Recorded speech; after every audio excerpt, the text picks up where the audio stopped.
अस्सलाम वालेकुम व्यूवर्स, कैसे हो सब। तो आज की अपनी इस वीडियो के अंदर हम लोग डिस्कस करेंगे CS201 lecture number 34। Lecture number 34 के कंटेंट्स आपके सामने लिखे हुए हैं। इसमें हम वही टॉपिक लेके चल रहे हैं, ऑपरेटर ओवरलोडिंग का। इसमें हम 3 ऑपरेटर्स को ओवरलोड करेंगे। एक है हमारे पास न्यू ऑपरेटर, एक है डिलीट ऑपरेटर। हाँ, आप लोग सही सुन रहे हो, ये ऑपरेटर्स भी हैं और ये कीवर्ड्स भी हैं, आप इसको हम कह सकते हैं। उसके अलावा हमारे पास जो एरे के अंदर वो जो ब्रैकेट्स नहीं यूज होती, उसको भी ऑपरेटर बोलते होते हैं, ठीक है। उसको हम यहाँ पे ओवरलोड कर रहे होंगे। तो 3 ऑपरेटर्स हम लोगों ने ओवरलोड करने, कौन कौन सा? न्यू, डिलीट और सबस्क्रिप्ट ऑपरेटर। इसको क्या बोलते हैं? Subscript operator. जी हाँ, ये ऑपरेटर ही है, ठीक है। अब इसके अलावा हमने यहाँ पे कुछ नए कॉन्सेप्ट्स पढ़ने हैं, लेकिन वो हम पढ़ चुके हैं पीछे। अगर आपको याद हो, मैंने आपको पढ़ाया था लेक्चर नंबर 28 में एरेज ऑफ ऑब्जेक्ट्स, कि हम एरेज ऑफ ऑब्जेक्ट्स किस तरह बनाते होते हैं, राइट। यहाँ पे हम नहीं पढ़ने वाले, मैंने 28 में आपको पढ़ा दिया था, ठीक है। हम किस तरह, जिस तरह हम सिंपल एरे बनाते हैं ना, सिंपल एरे बनाते हैं, इसी तरह हम ऑब्जेक्ट्स की भी एरे बना सकते हैं। अगर आप लोगों को याद हो, अगर नहीं याद तो आप लेक्चर नंबर 28 देख सकते हो, ठीक है। अब यहाँ पे सिंपल सर ने क्या किया, आपको थोड़ा सा रिव्यू करवा दूं। एक सर ने क्लास बनाई है जी, डेट क्लास, ठीक है। उसके अलावा यहाँ पे पैरामीटर लेस कंस्ट्रक्टर, मतलब डिफॉल्ट कंस्ट्रक्टर है, और आप यहाँ पर आपके पास पैरामीटराइज कंस्ट्रक्टर है, ठीक है। अब यहाँ पे सर ने क्या किया, आपके पास डेट क्लास का ऑब्जेक्ट बनाया है माई डेट्स के नाम से, और सबस्क्रिप्ट ऑपरेटर मतलब एरे लगा के उसके 10 ऑब्जेक्ट्स बना दिए हैं, ठीक है। 10 ऑब्जेक्ट्स बना दिए। अब हर एक एक ऑब्जेक्ट के पास अपना अपना डिफॉल्ट और अपना अपना पैरामीटराइज कंस्ट्रक्टर होता है, आपको पता है। अब अगर इन केस आप इस तरह करते हो ना, तो मैं आपको सारा पढ़ा चुका हूँ, डायनामिक मेमोरी एलोकेशन के ऊपर कैसे काम करना है। उसके अलावा सिंपल स्टैटिक मेमोरी के ऊपर किस तरह आपका कंस्ट्रक्टर कॉल होता है, डिफॉल्ट और पैरामीटराइज दोनों, ठीक है। मैं आपको पढ़ा चुका हूँ लेक्चर नंबर 28 में, ओके, वहां पे उससे देख लेना। अब यहाँ पे फिर आपको सर ने बताया कि इस तरह, जिस तरह हम इनिशियलाइजेशन करते हैं ना, ये देखो एरे की, इसी तरह हम ऑब्जेक्ट्स की भी इनिशियलाइजेशन करते हैं। मैं आपको पढ़ा चुका हूँ पीछे, इसी तरह मैंने काम किया था, ओके। देखो डेट और डेट के अंदर आपके पास ये कंस्ट्रक्टर कॉल हुआ है, फर्स्ट, सेकंड कंस्ट्रक्टर और थर्ड कंस्ट्रक्टर, मतलब 3 इसके एलिमेंट्स बने थे, 3 ऑब्जेक्ट्स बने थे, तीनों के लिए इन्होंने कॉल कर लिया, ओके। उसके बाद यहाँ पे देखो वही काम किया सर ने, कि पहले 2 ऑब्जेक्ट्स कॉल हुए, और बाकी के जो 2 ऑब्जेक्ट्स थे उनके लिए पैरामीटराइज कंस्ट्रक्टर नहीं कॉल हुआ, उनके लिए कॉल हुआ है डिफॉल्ट कंस्ट्रक्टर। कौन सा? डिफॉल्ट कंस्ट्रक्टर, ठीक है। क्यों? क्योंकि उसके लिए हमने वैल्यूज नहीं दी। यहाँ पे आपको पता होगा, अगर आप लेक्चर 28 देखो तो आपको सही से आइडिया हो जाएगा, ओके। अब सर ने यहाँ पे क्लास बनाई स्ट्रिंग की, जो हम पिछले लेक्चर में देख चुके हैं, जब हम असाइनमेंट ऑपरेटर ओवरलोडिंग के ऊपर बात कर रहे थे, सेल्फ असाइनमेंट के ऊपर बात कर रहे थे, राइट। यहाँ पे फिर सर ने आपको बना के दिखा दिया, और यहाँ पे देखो सर ने आपको बना के दिखाई कि मैसेजेस के नाम से 10 ऑब्जेक्ट्स बनाए। पहले ऑब्जेक्ट में ये देखो, मैं आपको करके दिखा चुका हूँ, जिस तरह हम करते हैं ना, जिस तरह हम करते हैं स्ट्रक्चर्स के अंदर इनिशियलाइजेशन, इसी तरह हम ऑब्जेक्ट्स के अंदर भी इनिशियलाइजेशन कर सकते हैं, ठीक है, ओके। तो ये देखो, ये फर्स्ट कंस्ट्रक्टर के लिए हुआ, ये सेकंड के लिए हुआ, ये थर्ड के लिए हुआ, ये फोर्थ के लिए हुआ, ठीक है, ओके। अच्छा, फिर सर ने क्या बताया यहाँ पे सर ने कहा यहाँ पे जो कंस्ट्रक्टर कॉल हुआ है ना, वो इसके लिए हुआ है, सेकंड और थर्ड के लिए हुआ है, मतलब 3 ऑब्जेक्ट्स के लिए पैरामीटराइज कंस्ट्रक्टर कॉल हुआ है। और ये जो हमने यहाँ पे स्ट्रिंग सिंपल लिख दिया था, इसके लिए कॉल हुआ है डिफॉल्ट कंस्ट्रक्टर, मतलब 3 दफा प्रिंट हुआ आएगा default constructor, sorry parameterise constructor called, और 7 मरतबा आपके पास प्रिंट हुआ आएगा डिफॉल्ट कंस्ट्रक्टर कॉल्ड, ठीक है। ये आपको सारा पता है लेक्चर 28 में। फिर हमने जैसे किया था मेमोरी एलोकेशन के ऊपर न्यू का कीवर्ड यूज करके, ठीक है। चलो, उसके अलावा सर ने आपको बताया कि हम डायनामिक अरेज ऑफ ऑब्जेक्ट्स भी बना सकते हैं। ये देखो, मैंने ये भी आपको करके दिखा दिया था, ठीक है। तो ये थोड़ा सा बस आपको रिव्यू करवा रहा हूँ, बाकी आप लोगों ने खुद करना है। उसके अलावा जब भी आप लोगों ने मेमोरी एलोकेशन करनी है, वो करनी है न्यू कीवर्ड के साथ। C++ में, सी लैंग्वेज की बात करें वहाँ पे, तो वहाँ पे कैलॉग और मेलॉग फंक्शन यूज होते हैं, और रीअलोग फंक्शन यूज होते हैं, राइट। और मेमोरी को फ्री करने के लिए हम फ्री का फंक्शन यूज करते हैं। यहाँ पे फंक्शन नहीं, यहाँ पे कीवर्ड है या ऑपरेटर्स है, इनको ऑपरेटर्स भी बोलते हैं, कीवर्ड्स भी बोलते हैं, ओके। अब अगर आपने मेमोरी एलोकेट कर ली है, उसके अलावा अगर आप लोगों ने डी एलोकेट करनी है, तो आप लोगों ने डिलीट का कीवर्ड लिखना है। लेकिन अगर आप लोगों ने मेमोरी एलोकेट की है अपने एरेज के लिए और उसको आप डी एलोकेट कर रहे हो, तो उस टाइम पे आप लोगों ने ये सिंटैक्स नहीं लिखना, ये इनकरेक्ट सिंटैक्स है। क्यों? क्योंकि आप लोगों ने मेमोरी एलोकेट की है एरेज के लिए। देखो, एरेज के लिए, तो इसको डी एलोकेट किस तरह करना है? इसको डी एलोकेट, ये ब्रैकेट्स लाजमी लगानी साथ, ठीक है, ये सबस्क्रिप्ट ऑपरेटर लाजमी लगाना है आप लोगों ने। इसके बोलते कहता है the array equivalent of delete operator is to write empty square brackets after the delete keyword, ठीक है। तो डिलीट कीवर्ड के फौरन बाद आप लोगों ने एम्प्टी ब्रैकेट्स लगानी, ताकि कंपाइलर को पता लगे कि जिसके लिए आप लोगों ने मेमोरी एलोकेट की है वो एक एरे थी, अब आप क्या कर रहे हो, उसके लिए डी एलोकेट कर रहे हो, ठीक है।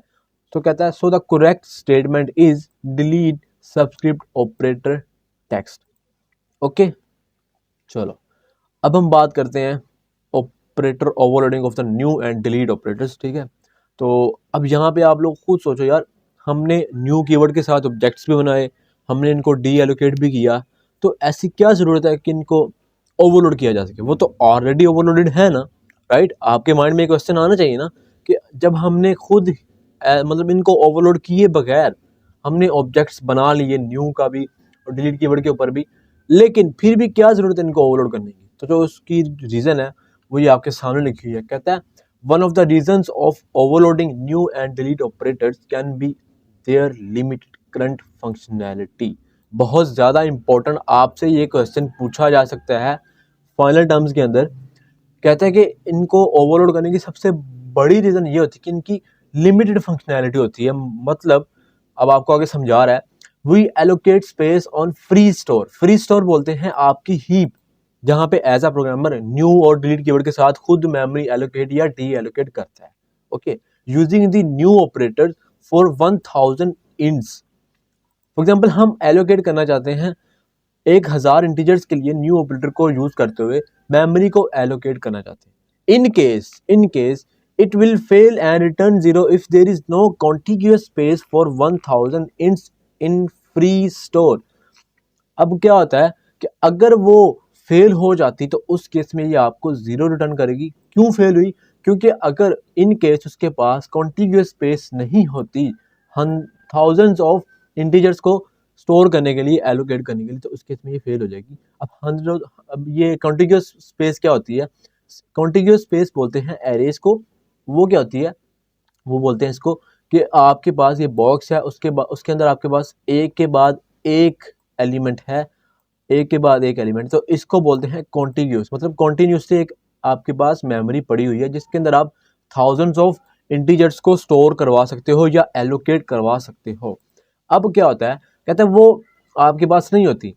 उसके अलावा कहता है rather the free store has become fragmented. वो फ्री स्टोर जो है ना, वो कॉन्टिग्यूस मेमोरी की बजाय एक टुकड़ों में डिवाइड हो चुका है, ठीक है। ओके, तो टुकड़े में डिवाइड हो चुका है, लेकिन हमने जो 1000 ऑफ इंटीजर्स की वैल्यू स्टोर करनी है, हमने जो उसकी मेमोरी एलोकेट करनी है वो होगी एक कॉन्टिग्यूअस मेमोरी के ऊपर। क्यों? हम एक के बाद एक इंटीजर को स्टोर करना चाहते हैं या एलोकेट करना चाहते हैं, लेकिन आपका फ्री स्टोर क्या हो चुका है? फ्रेगमेंट, मतलब पार्ट्स में डिवाइड हो चुका है।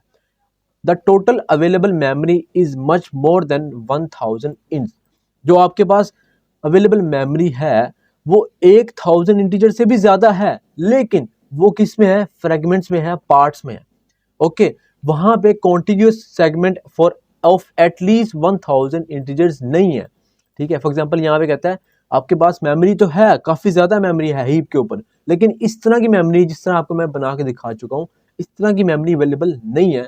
उस केस में ये चीज फेल हो सकती है। उसके बाद कहता है there is no contiguous segment of at least 1000 ints. कम से कम 1000 इंटीजर्स के लिए मेमोरी अवेलेबल है ही नहीं जो कि कॉन्टिग्यूअस हो, एक के बाद एक स्टोर कर सके उसको। तो कहता है the build in new operator will fail to get the required space. Okay, तो वो जो आपका बिल्ट इन न्यू ऑपरेटर होगा ना, वो आपका फेल हो जाएगा इस तरह की स्पेस को एलोकेट करने के लिए। ये कभी कभी चीजें आ जाती हैं, कभी कभी ऐसी सिचुएशन आ जाती है। ओके, तब आपका ये न्यू ऑपरेटर फेल हो जाता है कॉन्टिग्यूअस मेमोरी को एलोकेट करने के लिए।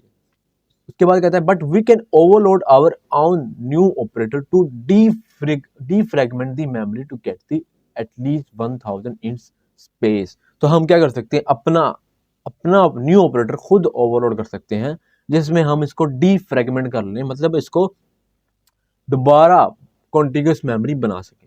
तो जब हमने अपना न्यू ऑपरेटर ओवरलोड किया है ना, तो हमें उस न्यू ऑपरेटर के ऊपर बनाई गई मेमोरी को डी एलोकेट करने के लिए अपने डिलीट ऑपरेटर को ही ओवरलोड करना पड़ेगा। Okay, similarly we can overload delete operator to deallocate memory. अगर आप लोगों ने अपना ऑपरेटर न्यू ओवरलोड किया है तो ये आपका फर्ज है कि आप अपना डिलीट ऑपरेटर भी ओवरलोड करो और उसको डी एलोकेट करवाओ, क्योंकि हमारे पास सिस्टम में मेमोरी नहीं है। हम अपनी तरफ से ओवरलोडिंग करके न्यू ऑपरेटर की, तो वहां पे अपनी कॉन्टिग्यूस मेमोरी को एलोकेट करवा रहे हैं। तो ये हमारा फर्ज बनता है, जो हमने मेमोरी एलोकेट करवाई है उसको डी एलोकेट भी करवाएं और उसके लिए अपना डिलीट ऑपरेटर ओवरलोड करें। तो ये बात हमेशा याद रखना, अगर आप लोगों ने मेमोरी एलोकेट की है using new operator, so it is your duty to deallocate that memory using delete operator in C++. It is very very necessary and very very important thing, okay, regarding आपका paper, regarding आपका interview. Okay जी, ठीक है। तो I hope का आपको अच्छे से ये चीज़ कवर होगी। इसके बाद कहता है following are the prototypes of new and delete operators. ये आपकी प्रोटोटाइप्स हैं भाई, इनके थ्रू हम न्यू और डिलीट ऑपरेटर को ओवरलोड कर सकते हैं। सबसे पहले कहता है कि आपका जो न्यू ऑपरेटर होता है ना, उसकी जो रिटर्न टाइप होती है ना, वो होती है वॉइड स्टैटिक्स। क्या होती है? Void statics. और ये बात हमेशा याद रखना, वॉइड कुछ रिटर्न नहीं करता, लेकिन वॉइड स्टैटिक्स आपका पॉइंटर रिटर्न करता है। क्या रिटर्न करता है? पॉइंटर। आप लोगों ने अगर कैलॉग फंक्शन पढ़ा है, मैलॉग फंक्शन पढ़ा है, वहां पे आप लोगों ने ये चीज देखी होगी, राइट? ठीक है, तो ये वॉइड स्टैटिक्स कुछ ना कुछ रिटर्न करता ही करता है। उसके बाद आपके पास इसके अंदर जो पैरामीटर भेजा जाएगा वो होगा साइज अंडरस्कोर टी टाइप का। ये साइज अंडरस्कोर टी क्या है? जिस तरह आपके पास डेटा टाइप होती है, इंट हो गया, फ्लोट हो गया, इसी तरह ये होता है कि आप लोग इसके अंदर अपना साइज बता सकते हो। अब साइज हमेशा तो इंटीजर्स में होता है ना, तो ये साइज अंडरस्कोर टी कह लो कि ये एक किस्म का इंटीजर ही है, ठीक है, ये डेटा टाइप ही है।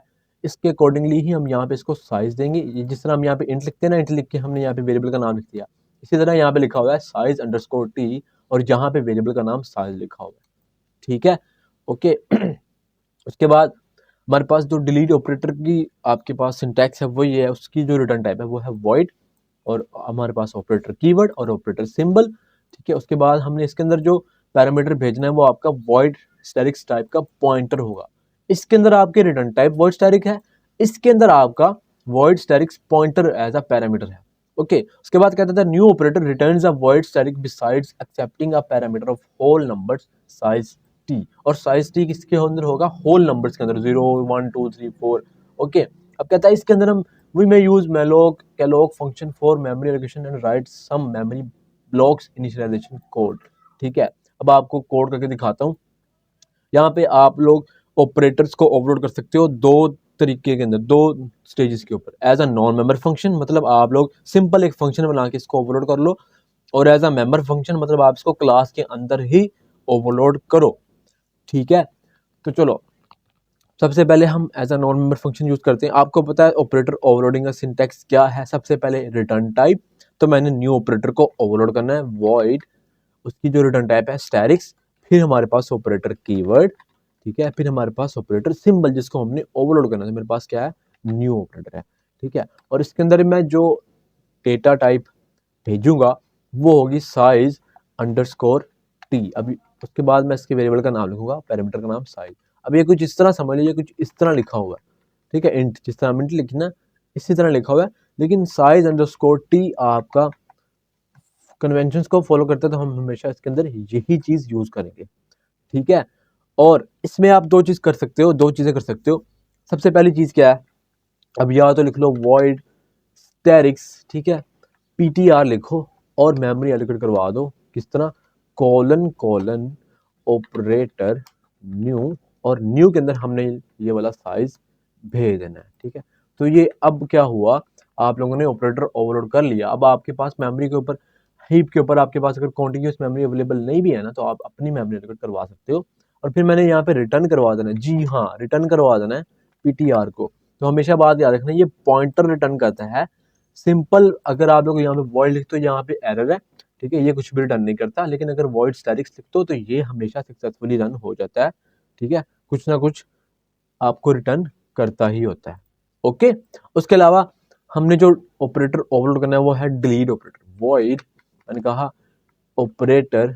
अब इसकी जो रिटर्न टाइप है वो क्या है, डिलीट वॉइड है, ठीक है। उसके बाद मैंने लिखा ऑपरेटर, फिर मैंने ऑपरेटर का सिंबल लिखा जिसको मैंने ओवरलोड करना है, मैंने कहा डिलीट को ओवरलोड कर दो, ठीक है। फिर इसके अंदर मैंने क्या भेजना है, वॉइड स्टैटिक्स ptr, ठीक है, सिंपल। अब इसके अंदर मैंने क्या करना है, फ्री का फंक्शन यूज करके इसको डीएलोकेट करवा देना है। आपको अगर याद हो सी लैंग्वेज के अंदर हमने फ्री फंक्शन पढ़ा था, सॉरी लेक्चर नंबर 23 में, सी लैंग्वेज कह रहा हूँ, लेक्चर नंबर 23 में सी लैंग्वेज ही थी, उसके अंदर मैंने कैलोक, मेलोक, रीएलोक, या 23 या 24 आई गेस, हाँ 24, सॉरी 24, इसके अंदर कैलोक, मेलोक, रीएलोक फंक्शन हमने पढ़े थे। तो वो किस लिए थे, कैलोक मेलोक आपके मेमोरी एलोकेशन के लिए और फ्री आपका डी एलोकेशन के लिए। तो वो किस लाइब्रेरी में थे, हैश इंक्लूड, ठीक है, stdlib.h,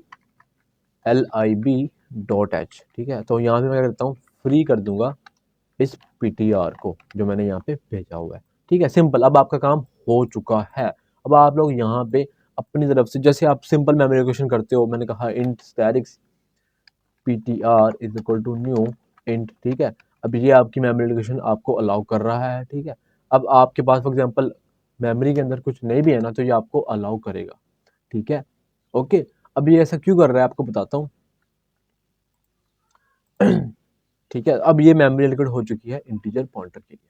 फॉर एग्जांपल मैं करता हूँ इसको एरे के लिए 25, तो यहाँ पे ये देखो सक्सेसफुली रन हो रहा है, मेमोरी आपकी एलोकेशन कर चुकी है, ठीक है। अब ये क्यों ऐसे कर रहा है, हमने इसको डी एलोकेट नहीं किया, इसलिए आपको इसको ना थोड़ी सी मौत पड़ रही है। मैं इसको डी एलोकेट करता हूँ, डिलीट, ठीक है, डिलीट ptr, ठीक है, ओके।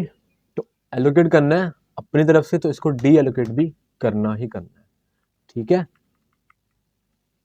ओके। अब यहाँ पे एक और इशू है, आप लोगों ने ये ऑपरेटर यूज किया ना इसका, इस वजह से ये आपका एग्जीक्यूशन आपकी स्टॉप कर रहा है, ठीक है। ये हमेशा आपको इशू करेगा ही करेगा, ठीक है। ये आप लोगों ने कभी भी यूज नहीं करना, रेदर देन आप यूज कर लो कैलोक फंक्शन, ठीक है। किसको, कैलोक फंक्शन। किस तरह करना है आपको पता है, सबसे पहले आप लोगों ने उसकी जो है टाइप कास्टिंग करनी है। अब आपकी टाइप कास्टिंग किस में होगी, वॉइड स्टैटिक्स में, राइट, वॉइड स्टैटिक्स, मैंने कहा वॉइड स्टैटिक्स, और कैलोक, कैलोक कर लो या मेलोक कर लो, ठीक है। इसके अंदर मैंने कहा फॉर एग्जांपल 1, अब आप यहाँ पे 1 बाइट्स के अकॉर्डिंगली कर रहे हो साइज टी, उसके बाद आप लोगों ने कहा साइज ऑफ जो आपका है वो आपका ये साइज यहाँ पे आ जाएगा, ठीक है। 1 बाइट्स के अकॉर्डिंगली कर रहे हो, जिस तरह आपके पास मतलब बुक में लिखा है उस तरह का आपको कोड करवा रहा हूँ, ठीक है। अब यहाँ पे आप लोग 2 लिखो, 1 लिखो, उसके अकॉर्डिंगली ये बाइट्स के अकॉर्डिंगली यहाँ पे ये चलेगा बेसिकली, ओके। तो ये आपके पास न्यू ऑपरेटर इस तरह ओवरलोड। अब इस केस में आपके पास ये एग्जीक्यूशन स्टॉप नहीं करेगा, इस केस में आपके पास ये चला देगा, ठीक है। वो न्यू ऑपरेटर आपका पंगा करता ही करता है, ठीक है, जो मैंने यहाँ पे पहले लिखा था, ओके। तो इस तरह कर लो, ये ज़्यादा बेस्ट है, ओके, ठीक है। अब आप लोगों ने क्या किया, ये इसकी मेमोरी एलोकेशन करवा दी। अब आपकी मर्जी है इसकी, फॉर एग्जाम्पल ptr 0 पे रख दो जी 1 2 3, ठीक है। उसके बाद ptr सेकंड इंडेक्स पे रखिए, फर्स्ट इंडेक्स पे रख दो जी 4 5 6, और जिस तरह आप मर्जी इसको प्रिंट करवाओ ptr ऑफ 0, ठीक है जी, ptr ऑफ 1, ओके। तो ये आपके पास प्रिंट कर देगा 1 2 3 4 5 6, ठीक है। तो ये कुछ इस तरह करके आप इसकी ओवरलोडिंग कर सकते हो, ओके। उसके बाद सर ने आपको यहाँ पे इसको ओवरलोड करके दिखा भी दिया। अब देखो,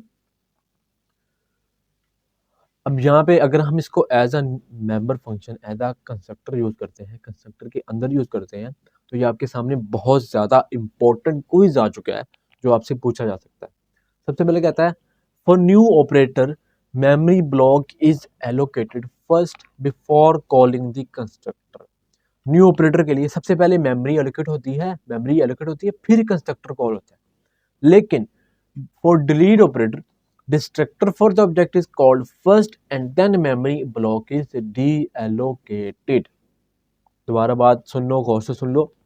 कहता है कि हम क्या करते हैं, मेमोरी एलोकेट होती है न्यू ऑपरेटर के थ्रू, सबसे पहले मेमोरी एलोकेट होती है, फिर कंस्ट्रक्टर कॉल होता है। लेकिन डिलीट ऑपरेटर में क्या होता है, सबसे पहले मेमोरी एलोकेट होने से पहले डिस्ट्रक्टर कॉल होता है, फिर मेमोरी क्या होती है, डी एलोकेट होती है, ठीक है। पहले आपके पास न्यू ऑपरेटर में क्या होता है, सबसे पहले आपके पास मेमोरी एलोकेट होती है, फिर कंस्ट्रक्टर कॉल होता है, लेकिन डिलीट के केस में क्या होता है, अब आपके पास डिलीट के केस में आपके पास सबसे पहले मेमोरी सबसे पहले डिस्ट्रक्टर कॉल होता है, फिर मेमोरी डी एलोकेट होती है। बहुत ज़्यादा इंपॉर्टेंट एमसीक्यू होता है, दोबारा पढ़ते हैं। For new operator memory block is allocated first before calling the constructor, ठीक है। For delete operator destructor of the object is called first, then the memory block is deallocated. तो I hope आपको अच्छे से clear हो गया होगा। फिर सर ने आपको as a non memory function simple जैसे मैंने किया आपको करके दिखा दिया, ये देखो वॉइड स्टैक ऑपरेटर, ठीक है। और यहाँ पे आपको फ्री भी करके दिखा दिया। उसके बाद सर ने यहाँ पे क्या किया, इसको इनिशियलाइज किया, इसको एरे को 10 इंटीजर्स की एरे बनाई। उसको सर ने फिर क्या किया, यहाँ पे देखो सिंपल प्रिंट कर दिया, मतलब सिंपल लूप्स लगा के प्रिंट कर दिया। तो आपके सामने 0 सब के साथ इसने इनिशियलाइजेशन इसकी कर दी, ठीक है। ओके, उसके बाद फिर आपको सर ने एज अ मेंबर फंक्शन इसको एलोकेट करवा के दिखा दिया। अब आप मेंबर फंक्शन करो या नॉन मेंबर फंक्शन करो, आपका सिंटैक्स सेम है, ठीक है। यहाँ पे ये जो लिखा है ना, ये थोड़ी डिफिकल्ट सी एग्जांपल है। ये अगर मैं यहाँ पे करने बैठ जाऊँ कर लूँगा, कोई मसला नहीं, इतनी भी बात नहीं है, ठीक है, कर लूँगा। लेकिन अगर मैं यहाँ पे करने बैठ जाऊँ तो काफ़ी लंबी वीडियो हो जाएगी, ठीक है। तो इसको फ़िलहाल अभी छोड़ते हैं, इसकी अलग सी सीरीज़ में इसको मैं मतलब करवा दूँगा आपको, ओके। उसके बाद यहाँ पे आपको जो अगला ऑपरेटर हमारे पास है वो है जी subscript operator to create arrays, ठीक है। एरेज को क्रिएट करने के लिए हम यहाँ पे ओवरलोड करेंगे सबस्क्रिप्ट ऑपरेटर को। किसको? सबस्क्रिप्ट ऑपरेटर को। तो चलो मैं आपके सामने एक यहाँ पे क्लास बनाऊंगा, उसमें हम यहाँ पे इस ऑपरेटर को ओवरलोड करेंगे। अब आप लोग कहोगे यार हमने ऑब्जेक्ट्स तो बना लिए थे इस ऑपरेटर के थ्रू, एरेज ऑफ ऑब्जेक्ट्स, तो ये इसको ओवरलोड करने की क्या जरूरत है? मैं आपको बताता हूँ अभी इसको ओवरलोड करने की क्या जरूरत है। सिंपल है, बहुत बहुत बहुत सिंपल लॉजिक है, ठीक है। यहाँ पे देखो मेरे पास एक क्लास है, क्लास एरे, क्या एरे। तो मैंने यहाँ पे एक तो हमने मेंबर्स लिए इंट स्टैटिक्स ARR, तो मेरे पास इंट लेंथ है। अब जो मैं यहाँ पे काम करने वाला हूँ वो स्टैटिक्स पॉइंटर के थ्रू एक मेमोरी एलोकेट करवाऊंगा, उसमें एरे बनाऊंगा, ठीक है। मैंने कहा पब्लिकली एक कंस्ट्रक्टर कॉल कर दो, किसका? एरे का, ठीक है। वो क्या है उसमें हम क्या करेंगे, डिफॉल्ट कंस्ट्रक्टर है वो, क्या है वो? डिफॉल्ट कंस्ट्रक्टर, या डिफॉल्ट कंस्ट्रक्टर छोड़ो, हम इसका पैरामीटर ही बना लेते हैं, ठीक है। मैंने कहा इसमें भेजो इंट लेंथ, ठीक है, लेंथ, इस लेंथ को भेजो, ओके। अब मैंने जो ऑब्जेक्ट्स बनाने हैं, एरेज ऑफ ऑब्जेक्ट्स, मैंने कंस्ट्रक्टर के थ्रू बनाने हैं। हम पहले क्या कर रहे थे, ऐसे बना रहे थे, राइट, ऐसे बना रहे थे। लेकिन मैं ऐसा नहीं करना चाहता, मैं कुछ इस तरह करना चाहता हूँ। या तो ऐसे करना चाहता हूँ, आपको पता है कंस्ट्रक्टर कैसे कॉल होता है, या फिर इस तरह करना चाहता हूँ जिस तरह मैं करना चाहता हूँ, ठीक है। मैं कुछ इस तरह का काम करना चाहता हूँ, तो इस केस में मैं यहाँ पे पैरामीटराइज कंस्ट्रक्टर ले रहा हूँ। अब सबसे पहले मैंने चेक करना है अपनी लेंथ को, कि अगर मेरी लेंथ जो है वो ग्रेटर देन 0 है तभी ये काम करो। लेंथ सबसे पहले बहुत ज़्यादा इंपॉर्टेंट है भाई। अगर आपके पास नीचे 0 है ना तो फिर आप वो ना ही करो तो ज़्यादा बेस्ट है, ठीक है। तब आके आप ये काम करो। मैंने कहा अगर मेरी जो लेंथ ग्रेटर देन 0 है तब आप करो इसकी मेमोरी एलोकेशन करवाओ। तो मैंने कहा मेमोरी एलोकेशन करो array is equal to new, मैंने जो पॉइंटर एरे बनाई है, right, new int of length, ठीक है। अब यहाँ में मैं +1 नहीं लिख रहा, आप लोग कहोगे सर आपने +1 नहीं लिखा। +1 मैंने लिखा था कैरेक्टर एरेज के केस में। क्यों लिखा था? क्योंकि वहां पे कैरेक्टर एरे के केस में वहां पे नल कैरेक्टर होता है लास्ट पे, इसलिए वहां पे लिखा था। लेकिन यहाँ पे तो नल कैरेक्टर नहीं है ना, ठीक है। ओके, तो यहाँ पे सिंपल मैंने मेमोरी एलोकेशन करवा देनी है, सिंपल, और कुछ नहीं। उसके अलावा मैंने यहाँ पे जो लेंथ लिया वेरिएबल, ये वाला लेंथ वेरिएबल लिया है, इसको मैंने करना है जी इधर लेंथ इज इक्वल टू ये वाली लेंथ, ठीक है, ये वाली लेंथ जो नीचे से हमें यूजर भेजेगा वो लेंथ इसको मिल जाएगी, ठीक है। Okay, simple. अब आप लोग क्या करोगे, कंस्ट्रक्टर के थ्रू इसको एलोकेट करवा सकते हो, ठीक है। तो लो यहाँ पे मैं अब आपको ओवरलोड करना सिखाता हूँ, सबस्क्रिप्ट ऑपरेटर को ओवरलोड करना। हमेशा बात याद रखना, जब भी आप लोगों ने सबस्क्रिप्ट ऑपरेटर ओवरलोड करना है तो उसकी जो रिटर्न टाइप है वो फंक्शनैलिटी के ऊपर ही डिपेंड करती है। फॉर एग्जांपल मैंने एक इंटीजर रिटर्न करवाना है तो उस केस में उसकी जो रिटर्न टाइप होगी वो इंटीजर रेफरेंस होगी। फॉर एग्जांपल मैंने कोई कैरेक्टर रिटर्न करवाना है तो उस केस में जो उसकी रिटर्न टाइप होगी वो कैरेक्टर रेफरेंस होगी, ठीक है। मैं आपको सारी चीज़ें बताऊंगा, ओके। अब यहाँ पे देखो, सबसे पहले मैंने यहाँ पे क्या करना है, मैं यहाँ पे इसका डिस्ट्रक्टर भी कॉल करता हूँ, ठीक है, ये बात याद रखना। अगर आप लोगों ने मेमोरी एलोकेट करवाई है कंस्ट्रक्टर के अंदर तो आपके ऊपर ये आपका फर्ज बनता है एज अ प्रोग्रामर, तो उसको डी एलोकेट करवाओ डिस्ट्रक्टर के अंदर। ठीक है, एलोकेशन करवाओ मेमोरी कंस्ट्रक्टर के अंदर, डी एलोकेशन करवाओ डिस्ट्रक्टर के अंदर। ठीक है, ओके गाइस। ठीक है, तो चलो इसको लास्ट पे लेते हैं, क्योंकि डिस्ट्रक्टर हमेशा लास्ट पे लिखो तो ज़्यादा बेस्ट होता है। ओके, अब यहाँ पे मैं एक ऑपरेटर ओवरलोड करूंगा। अब फॉर एग्जांपल चलो मैं यहाँ पे ना सिंपल एक ऑब्जेक्ट बनाता हूँ। मैंने कहा अरे ARR ऑफ 10। अब यहाँ पे क्या हुआ है, 10 ऑब्जेक्ट्स बन चुके हैं ऑफ टाइप एरे के। ठीक है, ओके, तो 10 ऑब्जेक्ट्स बन चुके हैं। अब हमने इसको किया है, इस तरह नहीं किया हमने इसको जिस तरह पहले कर रहे थे, मैंने किया इसको कंस्ट्रक्टर के थ्रू, राइट, कंस्ट्रक्टर के थ्रू किया है, तो ये चीज़ भी पॉसिबल है। ओके, ये चीज़ भी पॉसिबल है। अब मैं चाहता हूँ मैंने जो इसका फर्स्ट एरे का index array of 0 is equal to उसको कोई वैल्यू दूँ इस तरह करके, लेकिन ये हमको अलाउ नहीं करता, ये हमको अलाउ नहीं करता। ठीक है, मैं इसको किस तरह कर सकता हूँ, मैं इसको कर सकता हूँ इसको ओवरलोड करके। अब देखो मैंने इसको जो वैल्यू देनी है वो है इंटीजर टाइप की, तो उसकी जो मैं रिटर्न टाइप रखूंगा वो इंटीजर ही रखूंगा, इंटीजर रेफरेंस। अब मैंने रेफरेंस क्यों रखा, जब भी आप लोगों ने एज अ एल वैल्यू, जिसको बोलते हैं एल वैल्यू, क्या बोलते हैं एल वैल्यू, असाइनमेंट की इस तरफ एल वैल्यू होती है और इस तरफ आर वैल्यू होती है, आपको बता चुका हूँ। जब आपने एज अ एल वैल्यू कोई चीज़ यूज़ करनी तो आप लोगों ने हमेशा उसकी जो रिटर्न टाइप रखनी है वो इंटीजर रेफरेंस, या उसकी जो रिटर्न टाइप साथ रेफरेंस ही रखनी है। ठीक है, ज़्यादा बेस्ट होता है। उसके बाद आप लोगों ने रिटर्न टाइप लिखी, ऑपरेटर कीवर्ड लिखा, ऑपरेटर। ठीक है, उसके बाद ऑपरेटर सिंबल लिखा जिसको आप लोगों ने ओवरलोड करना है, तो ऑपरेटर सिंबल कौन सा है, सबस्क्रिप्ट ऑपरेटर।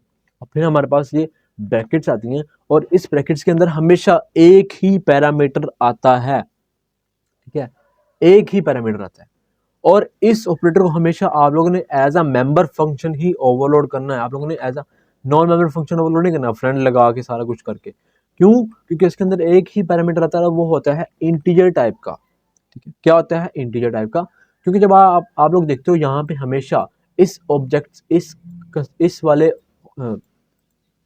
कीवर्ड के अंदर, इस वाले ऑपरेटर के अंदर हमेशा इंटीजर ही आता है। 0 हो गया, फर्स्ट इंडेक्स पे जाओ, सेकंड इंडेक्स पे जाओ, थर्ड इंडेक्स पे जाओ, राइट, वो हमेशा इंटीजर्स ही होते हैं। तो उस केस में आप लोगों ने क्या करना है, इसको आपका जो इंडेक्स होगा वो इंटीजर ही होगा। ठीक है, ओके, तो यहाँ पे इसका जो इंडेक्स है वो क्या है, इंटीजर ही है। ठीक है, ओके, ये हमेशा क्लास का मेंबर फंक्शन ही डिक्लेयर होगा, नॉन मेंबर फंक्शन डिक्लेयर नहीं होगा। ओके, क्योंकि हम अगर नॉन मेंबर फंक्शन डिक्लेयर करते हैं तो हमें यहाँ पे जो सेकंड पैरामीटर भेजना पड़ता वो होता हमारी क्लास का ऑब्जेक्ट, ये वाला। क्योंकि ये अब चूंकि ये जो लेता है वो हमेशा एक ही पैरामीटर लेता है और वो होता है इंटी टाइप का, इसीलिए इसको एज अ मेंबर फंक्शन ही डिक्लेयर करते होते हैं। उसके बाद आप लोग ने यहाँ पे एक इफ कंडीशन लिखनी है, वो क्या लिखनी है, आपने सबसे पहले चेक करना है आपका जो इंडेक्स स्टार्ट हो रहा है, ये इंडेक्स हैं आपके 0 1 2 3 4 5 6 7 8। अब ये index according to the length है। आप लोगों ने एक दो कंडीशन लगानी है। सबसे पहले आप लोगों ने करना है कि आपका जो इंडेक्स है वो ग्रेटर देन हो या इक्वल टू हो 0 के। 0 से इंडेक्स स्टार्ट होता है ना, 0 से नीचे ना हो, इससे बड़ा हो या इक्वल टू हो इसके। और जो दूसरी कंडीशन आपके पास एंड वो क्या है, आपका जो इंडेक्स हो वो लेस देन हो लेंथ से। आप लोगों ने अगर एरेज पढ़ी हैं 0 लेस देन 10, मतलब अगर आपके पास 10 ऑब्जेक्ट्स हैं तो वो लेस देन 10 कितना होगा, 9 होगा, मतलब 0 to 9 तक ये जाएगी। आपको पता है 0 से इंडेक्स स्टार्ट होता है और अगर आप लोगों ने 10वां इंडेक्स इंडेक्स आप लोगों ने गेट करना तो आप उसको 9 से करोगे। ठीक है, ओके, चलो अब यहाँ पे आप लोगों ने ये कंडीशन लगा दी। उस केस में आप लोगों ने रिटर्न करना है, वो क्या रिटर्न करना है, आप लोगों ने रिटर्न करना है ये इंडेक्स। किस तरह रिटर्न करना है, आप लोगों ने कहा जो मैंने एरे बनाई है ना, एरे बनाई है एरे, उसके अंदर जो इंडेक्स है ना वो रिटर्न कर दो, क्योंकि एक इंडेक्स ही रिटर्न होगा। आपके पास रिटर्न टाइप क्या है, रेफरेंस पॉइंटर है, तो वो एक इंटीजर ही रिटर्न करेगा ये वाला।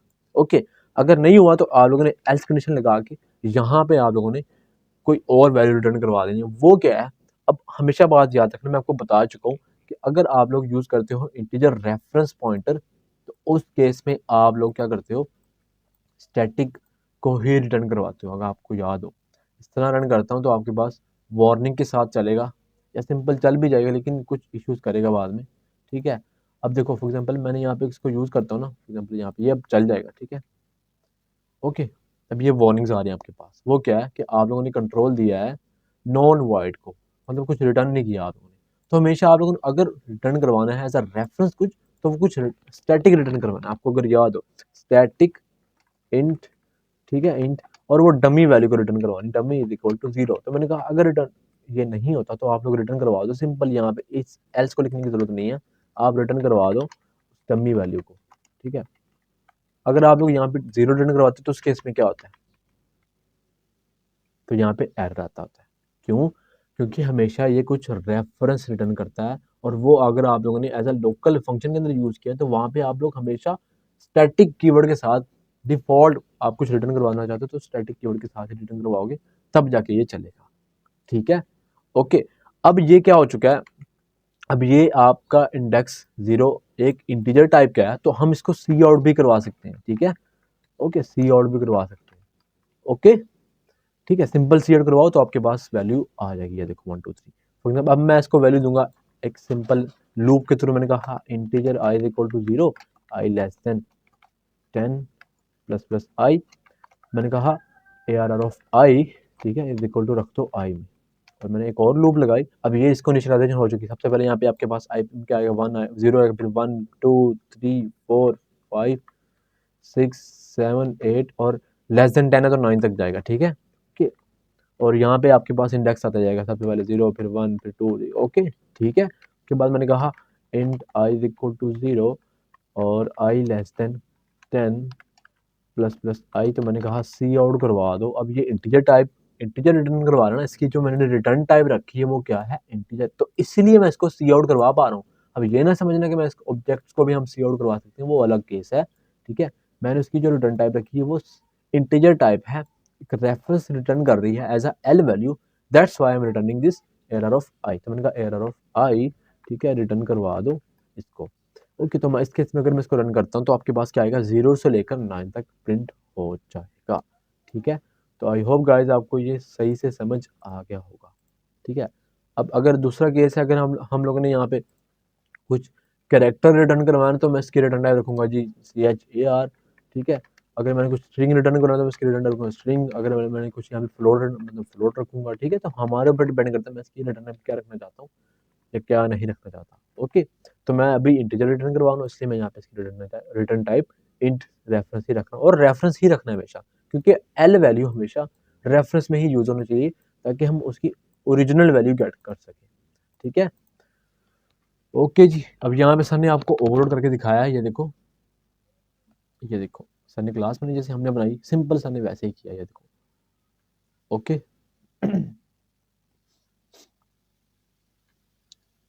डमी, और ये देखो सबसे पहले चेक किया, अगर वो ये सर ने एक गलती की यहाँ पे इक्वल टू लिख दिया, वो सर की मिस्टेक हो, ग्रेटर देन इक्वल टू लिखना था, ठीक है।